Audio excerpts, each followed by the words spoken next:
হঠাৎ মির্জা ফখরুল ইসলাম আলমগীর কেন এত নরম সুরে এত সুন্দর চমৎকার কথা বলছেন? মির্জা ফখরুল ইসলাম আলমগীরের কথা শুনলে আপনার প্রাণ জুড়িয়ে যাবে। গত এক সপ্তাহ আগের বক্তব্য এবং এই সপ্তাহের বক্তব্যে আপনি আকাশ পাতাল পার্থক্য খুঁজে পাবেন। এতদিন আমরা মির্জা ফখরুলের বক্তব্য শুনলে উত্তেজিত হয়ে যেতাম, এখন মির্জা ফখরুলের বক্তব্য শুনলে প্রাণ জুড়িয়ে যায়। কত সুন্দর বক্তব্য, কত চমৎকার বক্তব্য। দর্শক, একসময় মির্জা ফখরুল বলতেন যে ভারতের সাথে আমাদের সম্পর্কের বরফ গলেছে।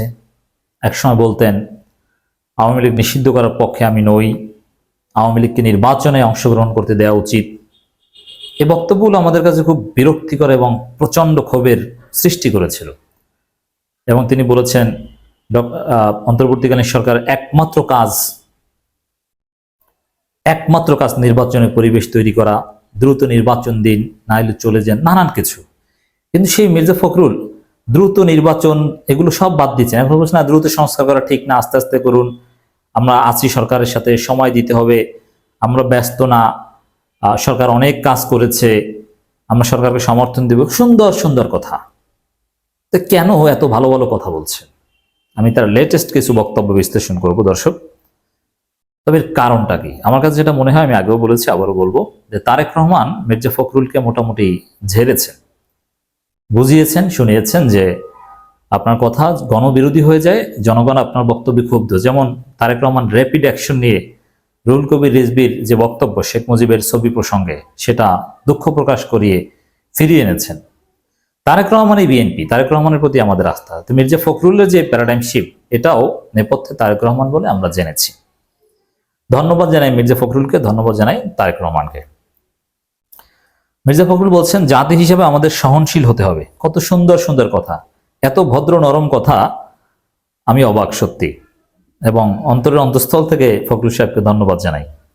ভালো হয়ে গিয়েছেন আর কি, মাসুদ ভালো হয়ে গেছে, অনেকটা এরকম। বিএনপি মহাসচিব মির্জা ফখরুল ইসলাম আলমগীর বলেছেন, দীর্ঘ ফ্যাসিস্ট শাসন আমলে কতগুলো গার্বেজ তৈরি হয়েছে, এগুলো পরিষ্কার সত্যিকার অর্থে 17 দিনেও সম্ভব নয়, 17 মাসেও নয়। তো জাতি হিসেবে আমাদের এখন সহনশীল হতে হবে। এদের কি বুঝিয়েছেন? যে সরকার অনেক কিছু করেছে, একেবারে রাতারাতি সব করে ফেলবে তা না, একটু ধৈর্য ধরতে হবে। সরকারকে আমরা সময় দিতে চাই। সরকার 3 মাসে অনেক কাজ করেছে, অতএব সংস্কারের সময় লাগবে, দ্রুত সবকিছু করতে হবে এরকম না। এই বক্তব্যের অর্থ কিন্তু এটাই। মির্জা ফখরুল বলেন, ফ্যাসিস্ট আওয়ামী লীগ একটা কাজ খুব সফলভাবে করেছে, তা হলো জাতিকে বিভক্ত করা।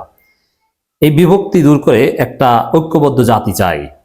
এতদিন মির্জা ফখরুল যে কথা বলতেন সেগুলো ছিল ঐক্য পরিপন্থী, এখন তিনি ঐক্যের সুর, ঐক্যের গান গাইছেন। চমৎকার।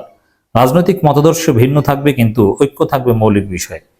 এই ঐক্য রাখার ক্ষেত্রে আমরা চেষ্টা করেছি এবং সফল হয়েছি। আওয়ামী লীগের পক্ষে বললে, 72 সংবিধানের পক্ষে বললে কি ঐক্য রাখা যায়? যায় না। এখন সঠিক পথে আসছেন, আমরা বিশ্বাস করতে চাই। তিনি আরো বলেন, এখন যেটা মনে করি এবং এখন যেটা সবচেয়ে বেশি দরকার, জাতি হিসেবে আমাদের অসহিষ্ণু হলে চলবে না। এখানেও একটা আত্মসমালোচনা বোধ আছে, যে নির্বাচনের জন্য পাগল হয়ে গেলে হবে না, একটু ধৈর্য ধরতে হবে, অসহিষ্ণু হলে হবে না। আমাদের সহনশীল হতে হবে। 17 বছর একটা জঞ্জাল, একটা গার্বেজ তৈরি হয়েছে, এটা সত্যি কথা বলতে 17 দিনে 17 মাসেও সম্ভব না দূর করা। তাদের সময় দিতে হবে, মানে সরকারকে সময় দিতে হবে। কত সুন্দর ভদ্র কথা। তাদের প্রধান যে দায়িত্ব, আমরা বারবার বলেছি, সব সংস্কার তাদের হাতে দেওয়ার খুব বেশি প্রয়োজন নেই। এখন আগে বলতেন কোন সংস্কারই সরকার করবে না, এখন বলছেন না করুক, কিন্তু সব না। এটা তো ঠিক, সব তো আর তারা করবে না। নির্বাচিত যে পার্লামেন্ট আসবে তারা সেই কাজগুলো করবে। ফখরুল সাহেব অনেকটা কম্প্রোমাইজ করছেন। এই সরকারের দায়িত্ব হবে নির্বাচনের জন্য একটি লেভেল প্লেইং ফিল্ড তৈরি করা, সকলের জন্য ভোট দিতে পারে, সকলের জন্য অংশ নিতে পারে। আর ভোটের যে সিস্টেম আওয়ামী লীগ করে গেছে সেগুলো নির্মূল করা। এগুলো নির্মূল করতেই তো সময় লাগবে। উপদেষ্টা নিয়োগ প্রশ্ন তোলেন, যে উপদেষ্টা কিভাবে কি নিয়োগ হয়েছে এটা সমন্বয় করতে হবে, এবং বিতর্কিত কাউকে উপদেষ্টা নিয়োগ দেওয়া যাবে না, নানান কিছু বলেছেন। যাই হোক দর্শক, দেখেন কত সুন্দর জনগণের কথা। বৈষম্যবিরোধী ছাত্র আন্দোলন, নাগরিক কমিটি, জামাত, মানে জনতার কাতারে এখন যে সব দল আছে যারা লুটপাট, খাওয়াখাই, ভাগাভাগি, ক্ষমতার জন্য পাগল নয়, তাদের সুরে মির্জা ফখরুল কথা বলছেন। ফখরুল সাহেবকে ধন্যবাদ জানাই। অতএব দর্শক, আমরা বলতে চাই, এভাবে ধীরে ধীরে বিএনপির সবাইকে সঠিক পথে আসতে হবে, সঠিক লাইনে আসতে হবে। তারেক রহমানের এই থিওরিতে আসতে হবে, সহনশীল হতে হবে।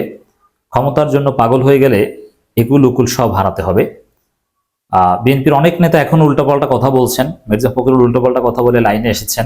এই সঠিক লাইনের উপর ইস্তেকামাত থাকুক, অন্য সবাই লাইনে আসুক, আমরা সেই প্রত্যাশা করি। বিএনপি ভালো হোক, ভালো হলে তারা ক্ষমতা আসুক, তারা সবচেয়ে বড় দল, গণভিত্তি আছে, ইটস ট্রু।